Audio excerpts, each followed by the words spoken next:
Trajimos una Biblia, hermanos.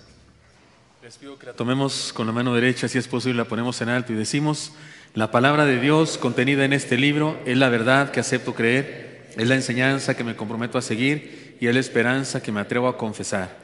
Nada me impide recibirla, nadie me evitará que la haga parte de mi vida y por ningún motivo dejaré de proclamarla. Estoy aquí para leerla, oírla y vivirla diariamente. Amén. Señor Santo, gracias por tu palabra preciosa. Háblanos por medio de ella, por favor. Bendícenos. Que nada de nadie te lo impida, Señor. Trasciende nuestro corazón, nuestra conciencia, voluntad y bendícenos. Te lo pedimos en Cristo Jesús. Amén. Para los que no vinieron la semana pasada, hermanos, iniciamos el estudio del capítulo 14 de la carta de Pablo a los Romanos y le hemos llamado a este estudio Prioridades Éticas. Los miércoles estudiamos la Biblia así, verso a verso, pasaje por pasaje, basados en el Evangelio en la carta de Pablo a los Romanos. Y hemos estudiado, los que han estado aquí hace mucho tiempo, ¿qué tanto hemos estudiado, hermanos? ¿Se acuerdan ustedes? ¿Desde dónde? Vamos. Éxodo, Génesis, Éxodo, y luego nos saltamos los históricos y estudiamos, no estudiamos Apocalipsis, Eclesiastés, el Cantar de los Cantares, no, y no sé qué otro, Proverbios, están conmigo en los devocionales, están confundiendo devocionales y miércoles, ¿verdad? Lo que quiere decir que aquí en esta iglesia estudiamos mucha Biblia, pero aquí en los miércoles estamos con la carta a los Romanos, vamos al capítulo 14, y la semana pasada estudiamos algunas cosas, dijimos que se trata de prioridades o valores de la fe cristiana, que aunque se dice que las comparaciones son odiosas, en lo espiritual no lo son. Comparamos cosas, ¿qué es más valioso que qué? Jesucristo hizo comparaciones muchas veces de cosas. Comparó ovejas con chivos, comparó peces con alimañas del mar, comparó cizaña con trigo, ¿no es cierto?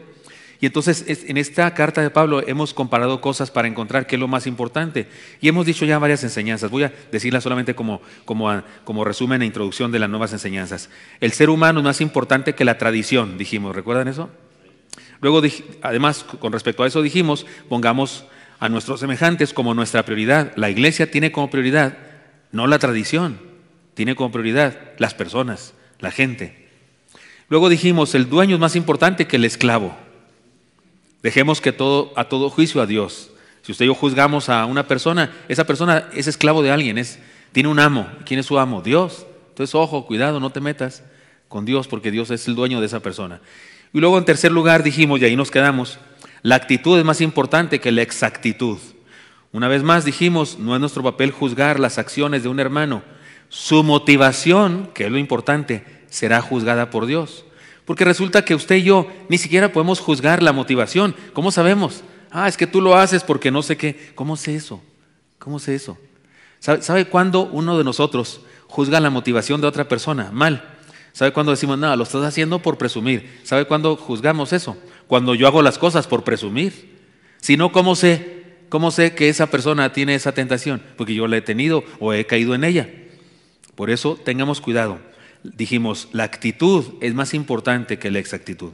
Muy bien, nos quedaron pendientes algunas cosas de este pasaje y vamos a ellas. Y quiero sé que tienen su Biblia en las manos, pero aquí al frente va a aparecer el texto bíblico de las siguientes enseñanzas.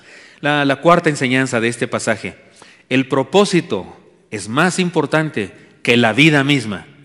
Y sé que a usted le puede resultar muy grave eso que estoy diciendo. ¿Qué? No, pastor, la vida es muy importante. El propósito es más importante que la vida misma. Lean conmigo los versículos 7 al 9, por favor, de la carta a los Romanos, capítulo 14. Dice, porque ninguno de nosotros vive para sí, y ninguno muere para sí. Pues si vivimos, para el Señor vivimos, y si morimos, para el Señor morimos. Así pues, sea que vivamos o que muramos, del Señor somos. Porque Cristo para esto murió y resucitó, y volvió a vivir, para ser Señor así de los muertos como de los que viven. ¿No está clarísimo? No vivimos para nosotros, ni morimos para nosotros. O sea que el propósito de la vida es más importante que la vida misma. Lo voy a explicar por qué. Vivir muchos años, o vivir pocos años, no es lo más relevante de la vida. Lo importante es para qué vivimos. el ejemplo más clásico de esto, sin duda, más clásico, más obvio en la Biblia, es Juan el Bautista. ¿Cuántos años tendría Juan el Bautista cuando fue degollado? No más de 33. Porque el Señor Jesucristo, no sabemos exactamente la edad que tenía cuando murió. La mayoría piensa que 33 años, pero es probable que tenía 35 años y medio, no sabemos. Pero Juan el Bautista era 6 meses mayor que el Señor. Pero murió cuando el Señor comenzó su ministerio. Y el Señor comenzó su ministerio a los 30 años. Juan el Bautista comenzó 6 meses antes, porque era la ley rabínica. Nadie podía ser maestro ni salir a enseñar si no cumplía 30 años. Y los dos cumplieron la ley de los rabinos. Pero así cuando el Señor empezó su ministerio, vamos a decir que cuando tenía 2 años o 3 años, pues murió Juan a los 33 años o tal vez a los 30, todos a los 31. Y Jesús dijo que entre los nacidos de mujer nadie es más grande que Juan, que es el más grande de los profetas. Lo digo a menudo, ¿no hubiera podido Dios destruir a Herodes y a su amante y a la hija de su amante? ¿Por qué permitió Dios eso? Señor, ¿dónde estás cuando sufrimos? ¿No? Dicen los cristianos sufrientes. Pero ya lo he explicado, lo que hizo Juan el Bautista, ¿ya para qué se queda en la tierra? ¿Ya para qué sigue aquí? Se hizo lo más grande que puede hacer, porque el propósito es más importante que la vida misma. Pablo nos presenta una contundente verdad. El Señor murió y vivió para ser dueño de nuestra vida y nuestra muerte, así que le pertenecemos por completo. Si esto queda claro, todo lo demás es secundario.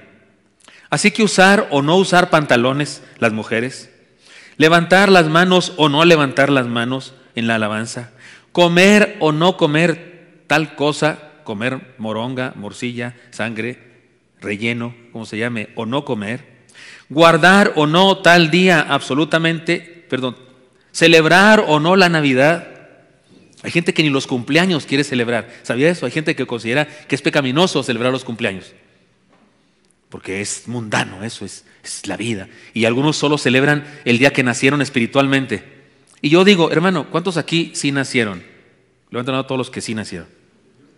O sea, nacieron de su mamá. ¿Todos? Sí, todos, claro que sí. ¿Usted no? Ah, sí, pues no levantó la mano, hermano. ¿Qué onda? Y dije, ¿de dónde llegó el hermano? Oiga, ¿y quién le hizo nacer? ¿Quién le dio la vida? ¿El diablo o quién? Entonces, ¿se celebra o no se celebra? Pues si Dios me dio la vida, ¿cómo que no? Y hay quienes, no, eso no se celebra. Son cosas del mundo, son cosas carnales. Bueno, celebrar o no celebrar la Navidad y esas cosas no es lo más importante. Es lo menos importante. Una persona que durante toda su vida se dedica a guardar dietas, reglas y leyes morales solo para sentirse bien, es una persona irrelevante. ¿Sabe qué vamos a hacer cuando se muera? Pues la vamos a olvidar. Pero una persona que vive con el propósito de servir a Dios y cumple una misión, sin importar cuántos años viva, ha de dejarnos una huella imposible de borrar. En la época, en el primer siglo, debió haber muchos seres humanos que usted y yo no recordamos. No sabemos ni quién era, ni quiénes eran. Pero Juan el Bautista, apenas 30 años, 31, 33 tal vez. Soy mucho mayor que él. Soy mucho mayor que él. ¿Cuántos aquí tienen más de 33 años? Más de 30 años, levanten su mano, ¿cuántos son más 30 aquí? Todos ustedes y yo le ganamos a Juan el Bautista en edad. El tipo vivió como una ráfaga, 30 años y lo despacharon al cielo. Y en todas partes del mundo, donde se predica el Evangelio, algún sermón por ahí, sale a relucir él. ¿Por qué? Porque su propósito fue más importante que los años de vida. Así es que tengamos cuidado. Acuérdense que estamos hablando de prioridades. ¿Qué es más importante que qué? ¿Qué es primero que qué? Y el propósito de la vida. ¿Por qué vivimos? ¿Qué huella dejamos aquí? ¿Qué hacemos cuando estamos aquí? En los funerales, los que han ido conmigo a algún funeral, yo tengo una práctica que me gusta llevar a cabo porque creo que es un buen momento para la familia, es un desahogo para la familia, es una experiencia que puede ayudar a las personas a confiar en Dios, a derribarse en las manos de Dios. Les pido, basados en un texto bíblico, ahí en Hechos, donde dice que cuando murió Dorcas, Pedro estaba por ahí cerca, lo mandaron llamar, estaba en Lida, lo mandaron llamar para que fuera a consolar a las personas, y ahí tenían a Dorcas en una cama, iban a sepultarla, la habían lavado y dice que estaba en una mesa, algo así. Cuando llega el apóstol, dice la Escritura que las viudas, y viudas en aquella época era como una comisión, así como los siervos de la iglesia, así había viudas en la iglesia primitiva. Había una comisión de mujeres que se dedicaban a labores de la iglesia.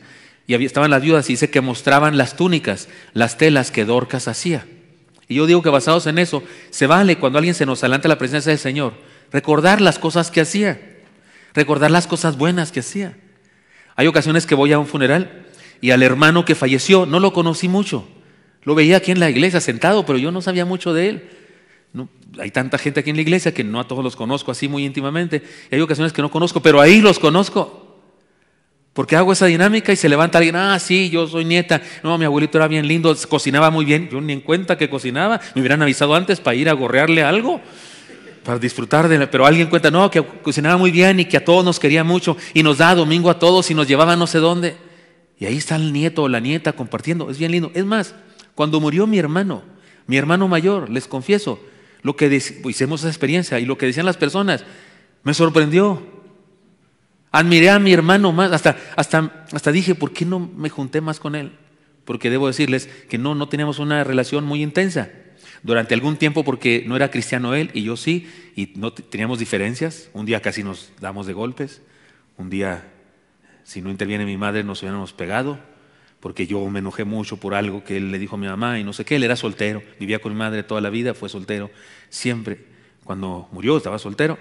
Y no nos llevábamos bien, pero después él se convierte y ya nos llevábamos más o menos bien, pero de lejos. Alguna vez me habló por teléfono para que orara por su perro, porque lo había mordido un perro más grande y estaba muriéndose, y sí se murió el perro. Yo cuando me habló dije, esto es grave, algo pasó con mi hermana, porque nunca me habla y no era por su perro, el Whisky se llamaba el perro, con ese nombre mundano, ¿quién no se va a morir, verdad? Pero cuando en su funeral, y yo hice esta dinámica, cosas tremendas.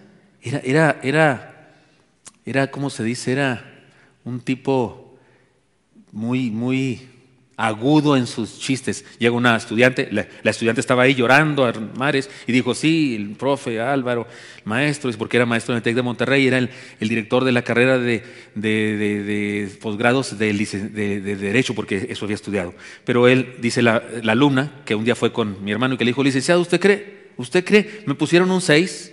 Y que le dijo a mi hermano, sí, a mí también me parece demasiado.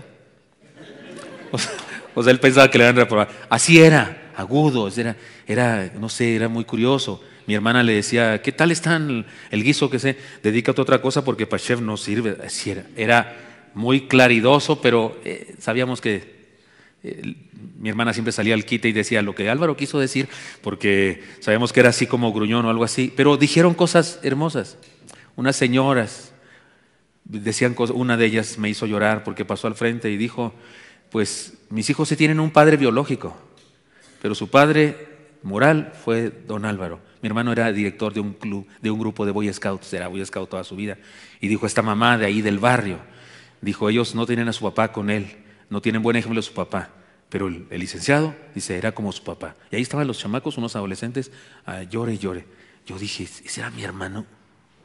Qué buena onda, y a mí que a veces me caía gordo. Y tenía rasgos hermosos que yo no conocí, porque me vine acá al seminario y nos separamos, y cuando se convirtió solo de lejos nos veíamos de vez en cuando. Se vale vivir para dejar huella. ¿Qué van a decir cuando nos muramos? Supongo yo que cuando yo me muera, a alguien se le va a ocurrir hacer esa dinámica, pues ya que él hacía toda la vida, pues hay que hacerla con él. ¿Qué van a decir? Pregunta tú también eso. ¿Qué dirían las personas? Les digo una cosa, algo muy triste que pasó alguna vez en mi vida. Fui a un funeral y había muerto una señora. Hice esta dinámica. Nadie dijo una sola palabra, nadie.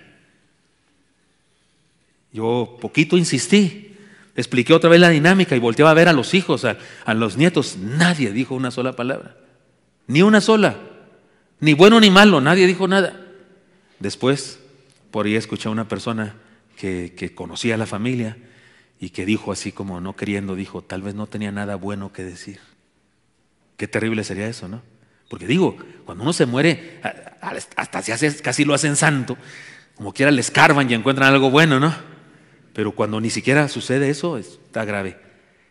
El propósito de la vida es más importante que la vida misma, no cuántos años vivimos, sino qué hicimos, qué huella dejamos en ese momento histórico. Así es que, Si algo hemos de juzgar, porque en los puntos anteriores el apóstol nos ha dicho que no juzguemos, pero si algo debemos de juzgar, que sea nuestro propósito de vida, ese sea nuestro juicio.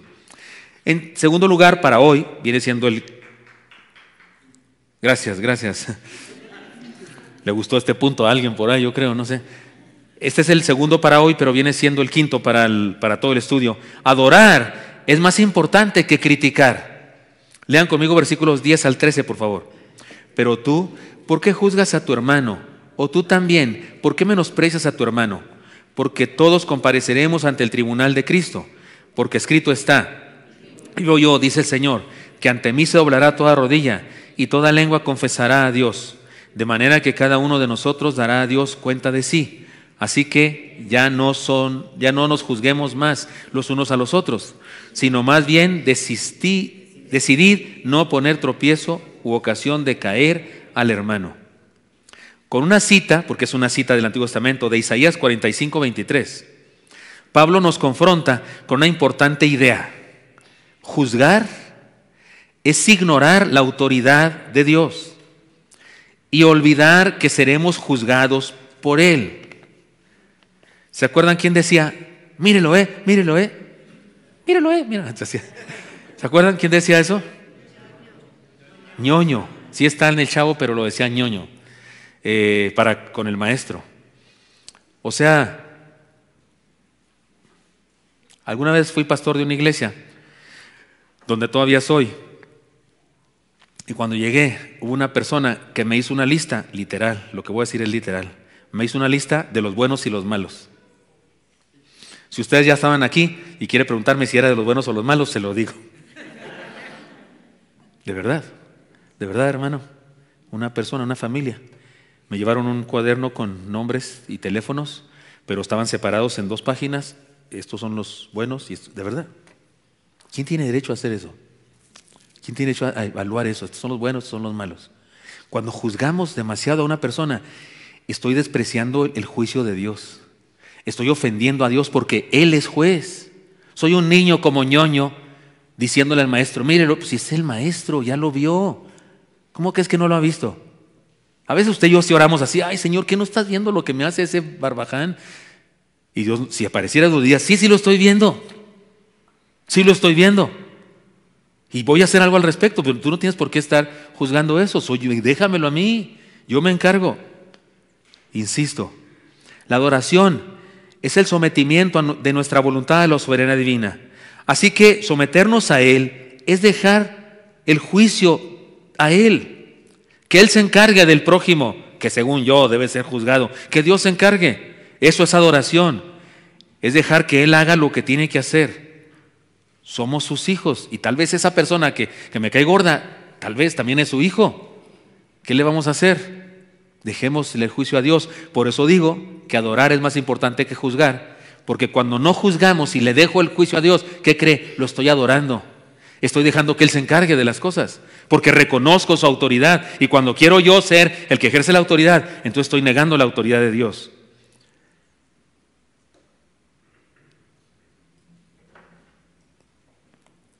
La adoración es el sometimiento de nuestra voluntad, insisto, a su soberanía. Así es que dejarlo a Él juzgar es someternos a su soberanía. Podemos decir que mientras más adoramos, menos criticamos. Y mientras más criticamos, menos adoramos. Dicho en términos más populacheros, mula que tira patadas no jala y mula que jala no tira patadas.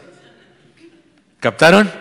Se los digo despacio. Una mula que jala el carro no tiene tiempo de tirar patadas, está enfocada en el trabajo. Y una mula que va tirando patadas, pues no puede jalar, es una inútil. ¿Me están oyendo los que no vinieron? Adoremos más y criticaremos menos. Si adoramos más y bendecimos más al Señor, criticaremos menos. Tal vez ya han oído esta historia, pero es un ejemplo muy importante, muy clásico. Entraron 2 personas por diferentes puertas. Vamos a situarlo aquí en Oreb, aunque no fue así, pero vamos a situarlo aquí en Oreb para que lo entendamos. Entró una persona por esa puerta y otra persona por esa puerta. Cada uno se sentó.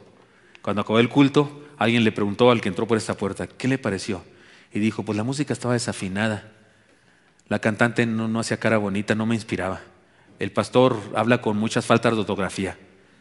Se equivoca cada rato. No me gusta que cuente chistes. Y junto a mí había una señora durmiendo, casi ronca. ¿Qué es eso? Estamos en un culto, por Dios. Y al otro le preguntaron qué le pareció. Y dijo, los cantos estuvieron lindísimos. Me hicieron decir cosas lindas a Dios. El sermón me enseñó 3 cosas muy valiosas para mi corazón. Junto a mí había un jovencito. Y se notaba que estaba muy cansado, casi se dormía. Pero se esforzaba por poner atención. Y volvió a abrir los ojos. Yo sí regreso. Fue bendición para mí venir aquí. La misma experiencia, pero 2 formas diferentes de enfrentar. Uno adoró, el otro criticó. ¿Qué quieres? ¿De cuáles eres?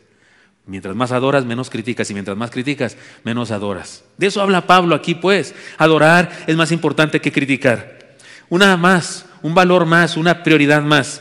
La edificación es más importante que el legalismo. Leemos el texto, por favor, ¿cómo dice? Yo sé y confío en el Señor Jesús que nada es inmundo en sí mismo, mas para el que piensa que algo es inmundo, para él lo es. Pero si por causa de la comida tu hermano es contristado, ya no andas conforme al amor. No hagas que por la comida tuya se pierda aquel por quien Cristo murió. No sea pues vituperado vuestro bien, porque en el reino de Dios no es comida ni bebida, sino justicia, paz y gozo en el Espíritu Santo. Porque el que en esto sirve a Cristo agrada a Dios y es aprobado por los hombres. Así que sigamos lo que constituye la paz y la mutua edificación. No destruyas la obra de Dios por causa de la comida. Todas las cosas a la verdad son limpias, pero es malo que el hombre haga tropezar a otro con lo que come. Bueno es no comer carne ni beber vino ni nada en que tu hermano tropiece o se ofenda o se debilite. La edificación es más importante que el legalismo. Fíjese, aquí Pablo se mete en un asunto escabroso, ¿no es cierto? Que la comida, que si la bebida, y podemos poner todo lo demás. Aquí en nuestro contexto, tal vez no tenemos tanto problema con la bebida, perdón, con la comida, porque usted y yo, nadie piensa que comer carne de puerco sea malo. Usted piensa que es malo, al contrario, es bastante bueno, ¿verdad? Pero los judíos no comían carne de puerco, ese es el punto. Y además en las carnicerías de aquella época, imagínense, en el templo de la diosa Diana en ocasiones se hacían fiestas y se sacrificaban 1000 bueyes. ¿Cuánta carne habría en esa ciudad? ¿Qué hacían con ella? Pues la vendían en el mercado al otro día. Y iban los cristianos a comprar carne al mercado igual que siempre. Y Pablo dice, no preguntes ni siquiera, ¿quién es el ídolo? ¿Quién es el ídolo? Pues no es nada, es carne, cómetela. Y no preguntas, porque si preguntas y te dicen, sí, la sacrificamos a la diosa Diana, ya te vas a quedar con la cosa en el corazón. Y pues ni preguntes, tú cómprala y te la llevas. Porque nada es inmundo, dice Pablo lo dice, nada es inmundo, nada. En China, ahora que fuimos a China el año antepasado, fuimos a China, comí alacranes. Me comí una banderilla de, no me acuerdo cuántos alacranes, si 4 o 6 alacranes, 20 yuanes me costaron. Estaban vivos. Yo quería comer algo extraño, raro. Había otras cosas, había capullos de gusano de cera, había 100 pies, había escorpiones, había camaleones, había caballitos de mar también. Pero todos esos estaban muertos, todos. Los únicos que estaban vivos eran los alacranes. Los ensartan como de algo que tienen aquí, no del cuerpo, no se mueren, como de un pellejito que tienen en un palillo. Y entonces están vivos así, y le hace el tipo así, les mueve para que se muevan todos. Y entonces yo llegué y pagué mis 20 yuanes y me dijo, ¿cuál quiere? En chino, pero yo entendí qué significa cuál quiere porque señaló para dónde. Yo entendí que ese significaba cuál quiere. Entonces le dije yo, eran los más gorditos, los agarra, los unta así de una harina, no sé qué, y luego los mete así como las banderillas. Se quedó así el palito y ¿cómo se llama?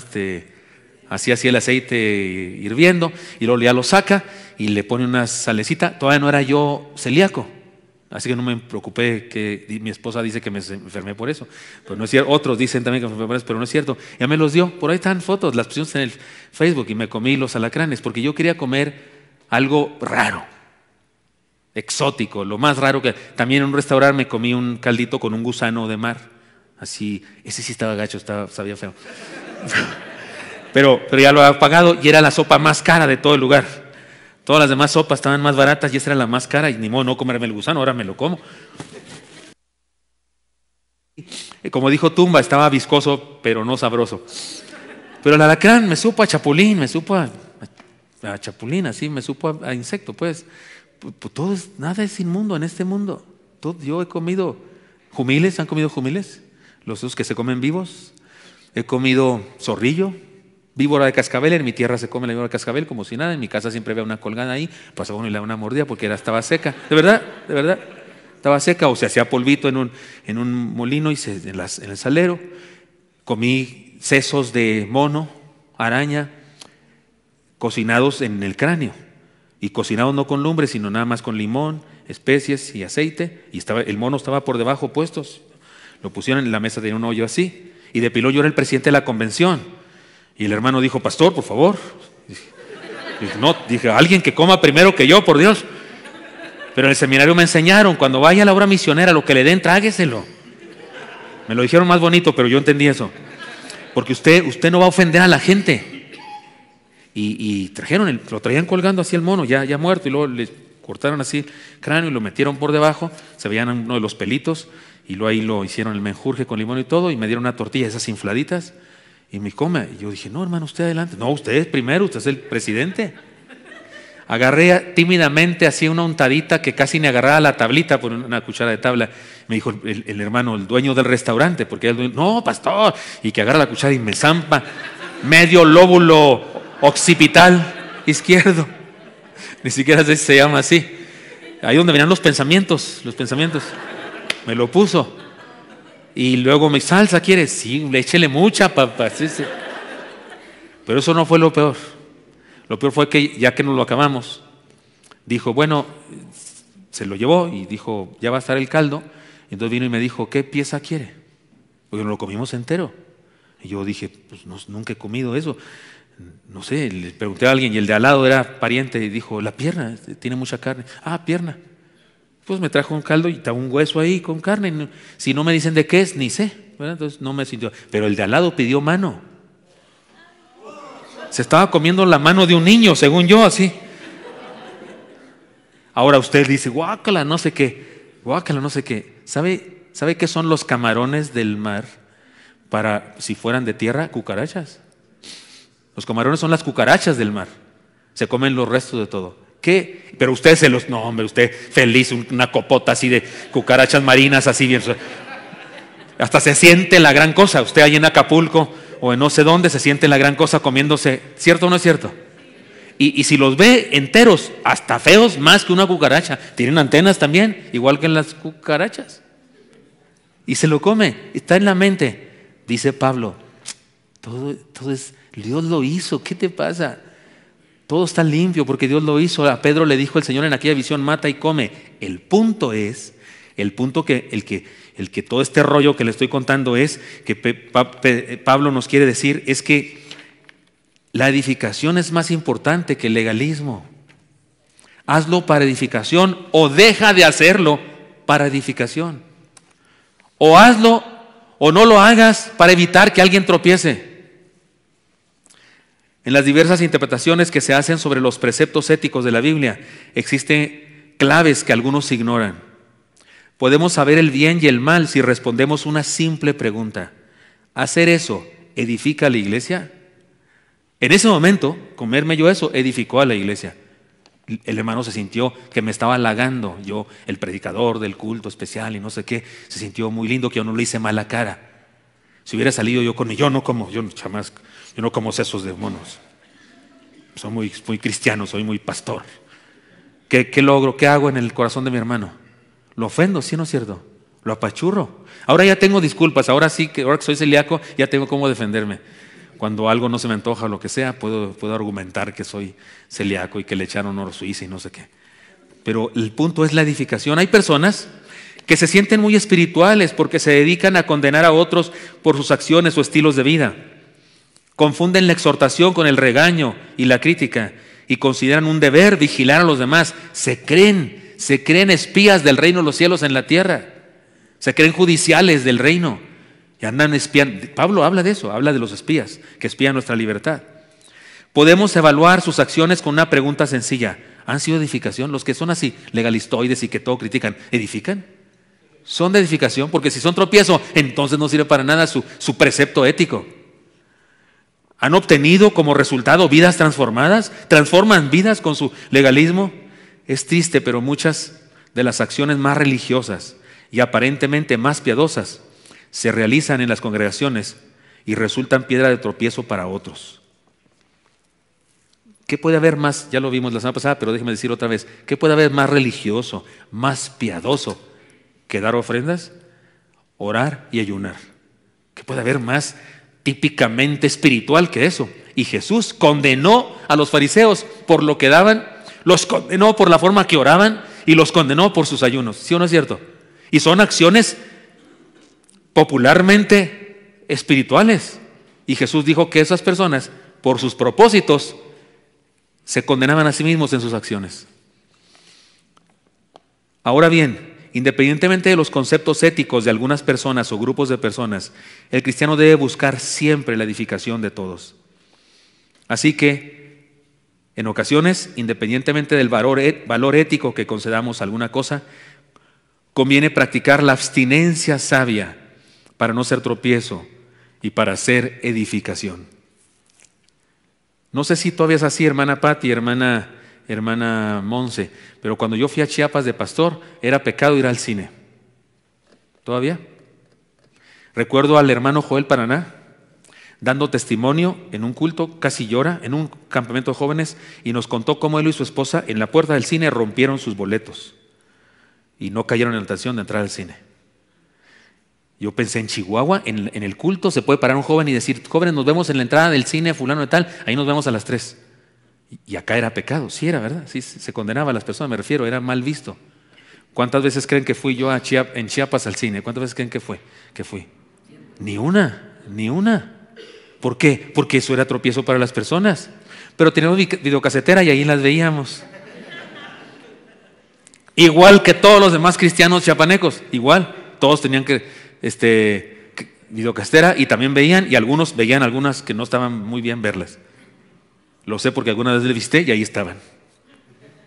¿De qué sirve el precepto? Pero sí, si usted va a algún lugar donde eso está mal visto, por favor, no haga eso. Le decimos a los jovencitos que fueron locos por Jesús, en los pueblos no es correcto traer ciertos tipos de ropas que usan a ustedes acá. No, en esos pueblos no pueden ir vestidos así. ¿Por qué? Porque son tropiezo a las personas. ¿Es malo porque de veras es malo, ofende a Dios? No, pero al ser tropiezo a una persona termina siendo sí ofensa a Dios. Es de lo que habla Pablo. Por eso decimos, la edificación es más importante que el legalismo. Por eso en ocasiones practicamos la abstinencia sabia para no herir a alguien.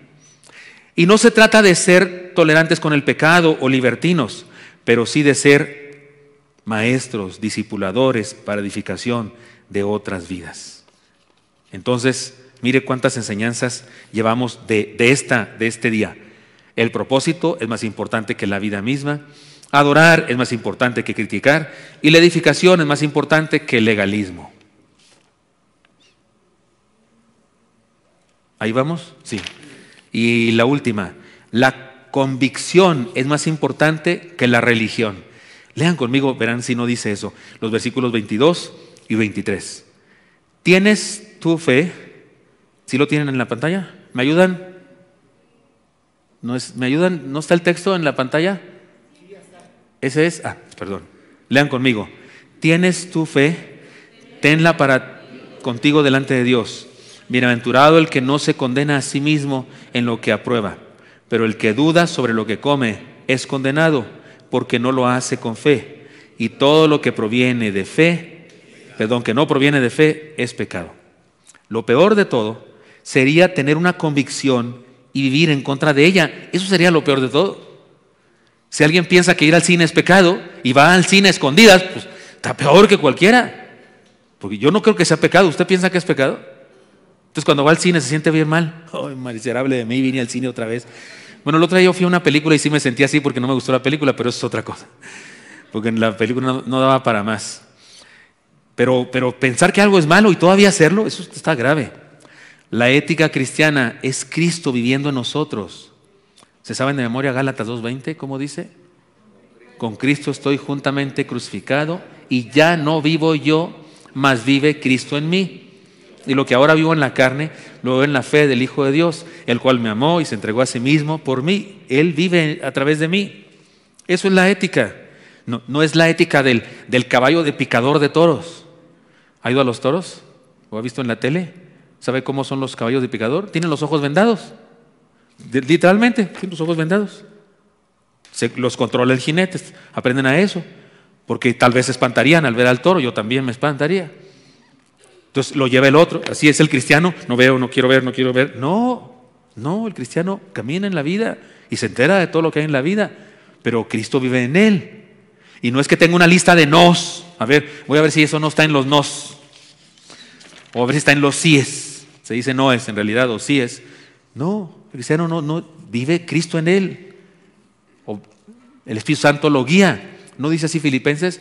Porque Dios es el que produce en vosotros, ¿qué? Así el querer como el hacer. Él produce en mí ganas de hacer lo bueno y me da poder para hacer lo bueno. Ahora, vivir en contra de eso es lo que no es tolerable.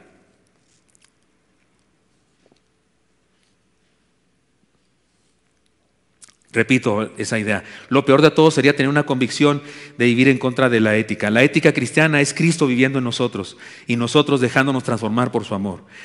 Creer en esto y vivir de otra manera es sencillamente una incongruencia terrible. Pablo nos dice, vive tus convicciones y con eso basta. Es lo que dice Pablo en este último versículo. Vive tus convicciones, lo que crees, vívelo y con eso basta. Ahora bien, no se trata de establecernos nuestra propia ética sin considerar al Señor lo que dice en su palabra. No, nuestra ética debe estar fundada en este libro, punto. Lo que dice este libro es la verdad, aquí está nuestra ética, no nos la inventamos nosotros. Porque hay gente que dice, no, yo siento que eso no está bien, yo siento que eso no está, ¿y qué nos importa lo que sientes? Lo que dice este libro no es lo que sientes, lo que dice este libro. No, yo siento, me dijo una persona, yo siento que eso de tener novio o novia inconversa, no, Dios no se enoja por eso, yo siento. ¿Y luego qué hacemos con el texto bíblico? Y entonces, ¿qué hacemos ahí donde dice, no, su unice en yugo desigual con los infieles? ¿Qué hacemos? Le decimos al Señor, Señor, ¿puedes borrar eso porque la hermana siente otra cosa? No se trata de que yo siento. Si ahí dice, eso es. Y entonces usted y yo establecemos nuestra ética en la palabra del Señor. Pablo no nos está diciendo que vivamos de acuerdo a lo que nosotros personalmente creemos que es lo correcto y que lo demás no nos importe poco. No, lo que nos está diciendo es que antes de pretender someter a los demás a las demandas éticas que nosotros creemos correctas, debemos vivir nosotros de esa manera. Vivamos lo que hemos aprendido de Dios. La convicción es más importante que la religión. Así que leamos su palabra y establezcámonos nosotros a nosotros mismos preceptos éticos, reglas. Jamás diré una mentira. Voy a decir siempre la verdad aunque me traiga problemas. No tomaré jamás nada que no sea mío. Si me encuentro algo voy a preguntar de quién es esto. Entre paréntesis, la semana pasada algunos de ustedes le dieron dinero a una persona que vino a pedir ayuda, manejándonos una historia muy, muy difícil. Les quiero decir que no es la primera vez que viene y tenemos la convicción de que no es cierto lo que les dijo. Por eso les informo, en esta iglesia tenemos una comisión que estudia los casos y ayudamos a las personas. Si alguien viene aquí y le pregunta, le pide dinero, por favor, mándelo con los diáconos. Si usted quiere darle, dele al diácono para que le dé, pero debemos investigar. A esta persona le ofrecimos pagarle el funeral de su hija. Le dijimos, nos pagamos todo, la iglesia lo paga todo. Díganos dónde está. Vamos al hospital, llevamos la funeraria y sacamos el cuerpo y hacemos un funeral. Denos permiso. ¿Qué creen que hizo? Dijo, yo les hablo y se fue. ¿Captan la idea? En Chiapas lo contaba el hermano Amado Miranda, llegó un individuo y dijo que necesitaba ayuda, que él es cristiano allá en Honduras, que no sé qué, y el hermano Amado Miranda le dijo, sí, ¿usted es cristiano? Sí. ¿Qué dice Juan 3:16? Y dijo el tipo, pues, que le manda saludos, creo. ¿No se acuerdan? El hermano Amado Miranda me contó eso, que le dijo que les manda saludos. O sea, ni siquiera el texto más famoso de la Biblia. Cuentan, cuidado con eso. Debemos ponernos, quise decirlo entre paréntesis porque había que decirlo acá en este culto, pero cuidado, establezcámonos principios éticos basados en la palabra del Señor. Hagamos nuestro propio código de ética. Vivamos lo que hemos aprendido de Dios. Así que, hermanos míos, tengo un desafío para todos nosotros, pero podemos poner no es acróstico, los puntos completos, hermana, ¿existe eso? Sí, lo leen conmigo cada uno, eso fue de la semana pasada. El ser humano es más importante que la tradición. El dueño es más importante que el esclavo. La exactitud es más importante que la exactitud. Ahora los de esta semana. El propósito es más importante que la vida misma. Adorar es más importante que criticar. La edificación es más importante que el legalismo y la convicción es más importante que la religión. Así que tengo un desafío, hermanos, que surge, por supuesto, de todo esto que hemos aprendido, pero leamos. Ahora va a aparecer en la pantalla también un texto bíblico. Adelante, ¿me ayudan a ponerlo, por favor? Gracias. Lean conmigo esto. ¿Qué dice? Así que los que somos fuertes debemos soportar las flaquezas de los débiles y no agradarnos a nosotros mismos. Cada uno de nosotros agrade a su prójimo en lo que es bueno para edificación. Porque ni aun Cristo se agradó a sí mismo, antes bien, como está escrito, los vituperios de los que te vituperan cayeron sobre mí. Porque las cosas que se escribieron antes para nuestra enseñanza se escribieron, a fin de que por la paciencia y la consolación de las Escrituras tengamos esperanza. Pero el Dios de la paciencia y de la consolación os dé entre vosotros un mismo sentir según Cristo Jesús, para que unánimes a una voz glorifiquéis al Dios y Padre de nuestro Señor Jesucristo. En resumen, porque esto también es el resumen de Pablo, pero en resumen, déjenme explicarlo de la siguiente manera, con 7 puntos que quiero que los digan conmigo, por favor, que podría ser como la enseñanza final de estos dos sermones de la semana pasada y hoy. Número 1, lean conmigo. A no ser débiles por siempre, a crecer en la gracia y el conocimiento de su amor. No, si una persona se abstiene de algo porque no nos quiere ofender, ¿debemos quedarnos así débiles para toda la vida? ¿Debemos ser débiles para siempre? Porque hay gente así. No, pues crece, ya crece, amigo. Pues ya madura, ¿no? Ya crece. ¿Cuál es el problema? Porque a veces hacemos algo por una persona para no ofenderla, pero ¿qué? ¿Se va a quedar ahí toda la vida? Creyendo los rudimentos de la fe, como dice el apóstol Pablo.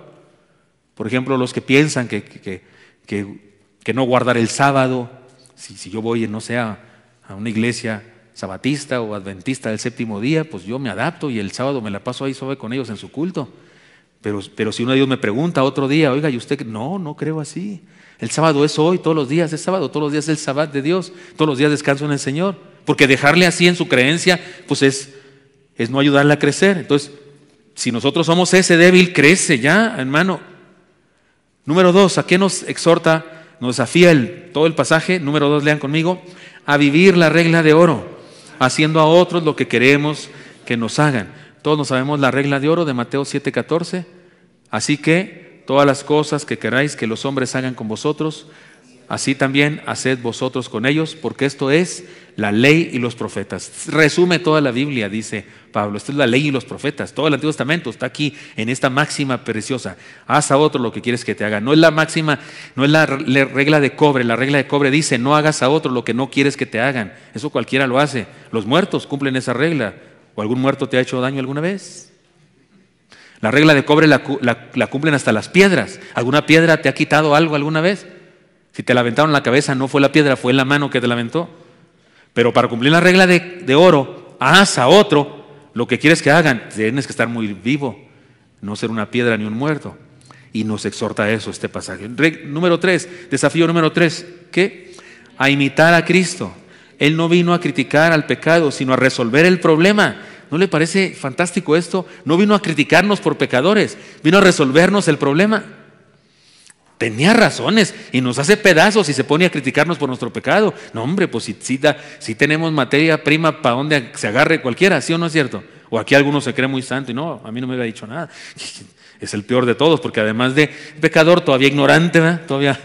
Todavía no lo acepta. Sí, Cristo mismo vino a resolver el problema, no a criticarnos. Número 4, lean conmigo por favor. A vivir la Biblia. Todo lo que se escribió y se nos sigue enseñando tiene como propósito edificarnos de esta manera. Así es que vivamos la Biblia, no nomás es para que la memoricemos, es para que la vivamos con todo. Número 5, por favor, léanlo conmigo. a atesorar la esperanza de una mejor experiencia de vida. ¿No le ha pasado alguna vez que siente usted así como que algo está mal? Se levanta usted de malas con un corazón catastrofista. Todo está mal. Sí está. Y en su corazón hasta como que piensa que ya venga Cristo, ya me cansé. A mí se me ha pasado eso. ¿Cuántos son de los míos? Así como que ya que venga Cristo, Dios mío, ya no estar batallando, está muy latoso. De una vez que se sepa quién va a estar y quién no va a estar. A veces hasta eso llega a mi mente, así como ya para que se sepa que era pura mentira lo de este individuo o individua. Ya así harto de cosas. Pero no, atesoremos la esperanza de una mejor experiencia de vida. Tal vez habrá algo mejor allá. Habrá algo mejor allá. Y es más, y algo mejor todavía. Y algo mejor todavía. Hace algunos años, cuando yo era pastor allá en Chihuahua, en una iglesia, fuimos en un camión que nos prestaron a la Sierra Tarahumara, a un lugar que se llama Guajumar. Guajumar es una serpiente que hay allá en la Sierra Tarahumara, y el pueblito está hay una carretera así que da muchas vueltas y parece, de lejos, desde una montaña, parece una víbora.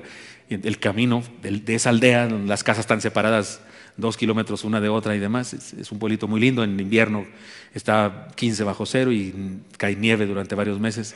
Fuimos por allá, pero al ir subiendo la Sierra Madre, al ir subiendo había un joven que iba con nosotros, que nunca había ido ahí, era del DF, por cierto, nunca había ido allá, y pastor, no se puede parar aquí hay una toma bien suave. Y el chofer, hermano, párese por favor. Yo quería quedar bien con el hermano ese, quería que se sintiera bien, era nuevo en nuestra iglesia, nos bajábamos a tomar fotos y no sé qué, ya súbanse todos, vámonos. Y vamos, pastor, aquí hay otra toma, hasta que le dije, oiga, todo el camino hay tomas preciosas, todo el camino, es la Sierra Madre en Chihuahua, la Tierra Santa. Todo el camino vamos a parar, mejor espérese. Es más, allá cerca del pueblo hay un mirador, de hecho, especial para eso. Subimos en la madrugada, vemos el amanecer, porque así se podía hacer eso. No se preocupe, ahí toma mucha. Si no, nos va a ir parando aquí cada 5 minutos.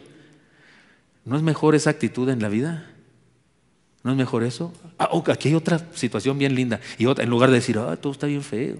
Si ahora no hay gasolina, ya cerraron 3 gasolineras de mi casa. Sí está ese problema ahorita, ¿verdad? Se han cerrado gasolineras. Y los memes catastrofistas también que están en el internet nos ponen a temblar. ¿Por qué no atesorar la esperanza de una mejor experiencia de vida? 6, a estar unidos en el cuerpo de Cristo. También esto nos exhorta a estar unidos, a comprender al débil, y el débil crezca, por favor, para que comprenda al maduro. También se vale que el débil crezca y se fortalezca. Y número 7, léanlo conmigo: alcanzar las metas que Dios nos ha encargado. Las cosas son muy claras en este pasaje. Hay cosas que son importantes, pero hay otras que son más importantes. Bueno es que nosotros pongamos atención a las cosas que son más importantes y vivamos de verdad. No vaya a ser que nos encontremos viviendo una caricatura en vez de la auténtica experiencia de ser discípulos de Cristo. No nos vaya a pasar lo que a la señora de la semana pasada que les conté. ¿Cuántos? ¿Alguien no vino la semana pasada? Levante su mano, por favor, si alguien no vino. Órale, son muchos. Les cuento, perdónenme los que sí vinieron, ¿sí? ¿Me perdonan? Una señora salió de su casa con su niño precioso, un trajecito así ¿cómo se llama? De overolcito precioso, hacía frío, le puso su abriguito y demás, y un gorrito precioso con su motita arriba. Era lo más lindo que se veía el niño. Y la llevó, pero hacía mucho viento y empezaba a llover y tuvo que correr, pero había un río por ahí. Y de pronto bajó al niño porque ya no lo podía con el vendaval, y el niño se tropezó y se cayó al río. Y se lo llevó a la corriente de agua. Y por ahí va, y la señora dijo: Señor, es mi niño, por lo menos te pido, ayúdame a encontrar su cuerpo, por lo menos para sepultarlo dignamente.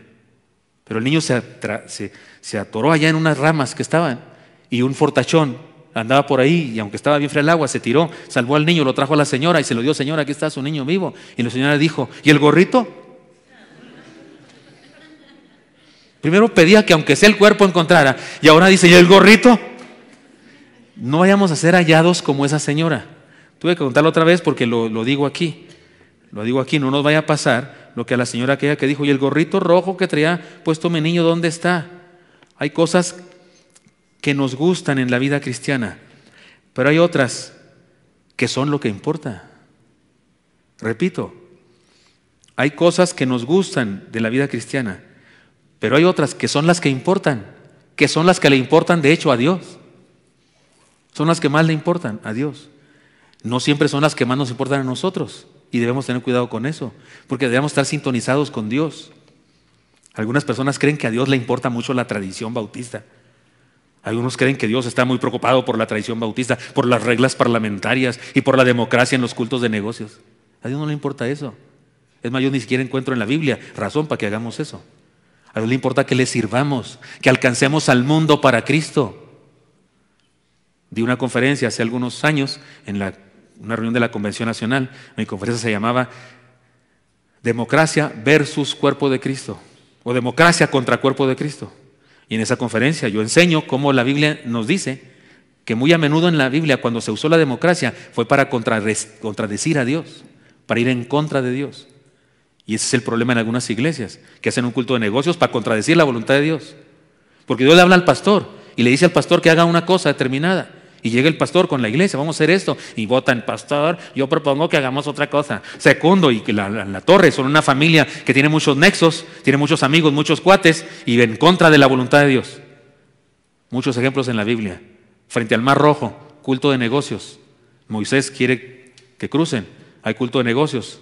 Aarón dirige el culto de negocios. ¿Qué hacemos? Nos trajiste aquí porque no había sepulcros suficientes en Egipto. ¿Qué? Lo querían matar, de hecho. Bueno, votemos. Si hubieran sido bautistas, votemos. ¿Qué proponen? Propongo que nos regresemos, dice María, la hermana de Moisés, que también tenía lo suyo, ¿se acuerdan? Que nos regresemos. Segundo, dice otro por ahí. ¿Cuántos de a favor? Podían votar unos 650,000 judíos, los demás eran chamacos, niños. 650,000 manos levantadas. Opinión contraria, Moisés y Dios. Y cruzaron. Tómala. Cruzaron con 2 votos contra 650,000. Siguiente momento, frente al río, mandan a los espías, regresan los espías. 10 dicen no podemos, son gigantes. 2 dicen sí podemos, somos hijos de Dios. La democracia, ¿cómo está aquí? 10 contra 2. A los 2 se les une Moisés, sí podemos. A Josué y Caleb, sí podemos. Y a los 10 se les une todo el pueblo. Y tal vez para ese entonces ya son más de 1 millón adultos que pueden votar, mayores de 18 años. ¿Cruzaron? No cruzaron. ¿Agradó eso a Dios? No. ¿Se molestó Dios? De hecho, permitió Dios que toda esa generación se muriera. Cuando finalmente cruzaron el río y conquistaron la tierra, ni uno de esos que votó en contra de cruzar estaba vivo, solo 2. ¿Se acuerdan quiénes 2? Josué y Caleb. O sea, cruzaron 2 viejos y todos los demás. A veces la democracia va en contra de la voluntad de Dios. Y resulta que a nosotros nos parece que eso es lo más importante del mundo. Hay personas que piensan, la femenil es lo más importante del mundo. No es cierto. Lo más importante es que ministremos a las mujeres. Y si es femenil o no es femenil, si inventamos otra cosa extraordinaria, rara o curiosa, amén. Porque lo importante es ganar mujeres para Cristo, no la tradición de la femenil. Y conste que aquí sí hay femenil, nomás estoy diciendo para que se capte el asunto. Porque en ocasiones estamos peleados por tradiciones, cuando eso no es lo más importante. Eso no es lo más importante. Me acuerdo cuando comenzamos a cambiar como iglesia, cuando traje yo una batería la primera vez, cuando comenzamos en los cultos de domingo. En los cultos de domingo en esta iglesia no se cantaban cantos, solo himnos, con órgano. David fue contratado para tocar el órgano, ¿sí o no es cierto? Fue para tocar el órgano. No fue contratado para tocar el piano ni nada, fue contratado para tocar el órgano. Que está lindo, está precioso. Ya no funciona bien, ¿verdad? Creo. Pero está lindo y me gusta la música con el órgano, a mí sí me gusta. Pero tenemos que reconocer, es un instrumento antiguo. Los jóvenes de ahora ni siquiera les mueve algo, un instrumento así. Les gusta más el guitarrazo y estar acá, no sé qué. ¿Y cuál es el problema? ¿Qué es lo más importante? ¿El piano, el órgano, la música antigua?